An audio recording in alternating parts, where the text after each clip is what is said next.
আব্বা, ও আব্বা, আর টাকা দাও তো, মেলার যাবো।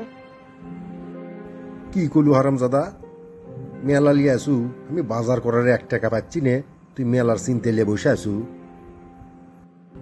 তাহলে তুমি কবার চাচ্ছ? তুমি মেলার যাওয়ার জন্য আমাকে টাকা দেবা না?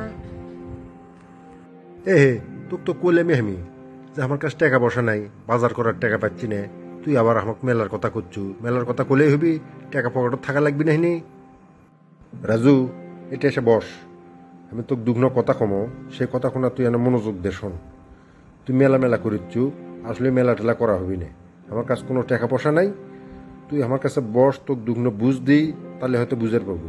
আর তোর সম্পর্কে আশপাশ থেকে আমি যে রিপোর্টগুলো শুনিচ্ছি, তুই কি মেলার কথা কয়ে সেই কথা কয়ে আমাকে টাকা লিয়ে উল্লে অকাম কুকামের মধ্যে জড়িত হচ্ছু কিনা সেটা তো আমার জানা দরকার। আমার কাছে এসে বস। তুমি কি কবার চাচ্ছ কও? তুমি এলে ভুল ভাল কয়ে আমাকে টাকা দেওয়ার চাচ্ছ না, এলে তো হয় না। কে রাজু, আমাকে এক লোক কইলো যে তুই বলে পুলিশের বেটির সাথে বলে প্রেম করিস। তুমি আগে ওই মানুষের নাম কও, ওই মানুষ কৃষকে কথা কছে, তাহলে আমি সেটা বুঝা পাম। তোক তো আমি এই কথা কবারই চাইছনু না, তা কয় বেন ঠিক হয় নাকি না বুঝার পারছি না, কিন্তু কই তো তুই যেন আবার তাক কিছু কোষ নে। আমাদের পাশের বাড়ির নিচ তলাত সাই মধ্যে থাকে না, ওই যে বাজারত তরকারি ব্যবসা করে, ওই আমাকে কইলো যে তুই বলে পুলিশের বেটির সাথে প্রেম করিস।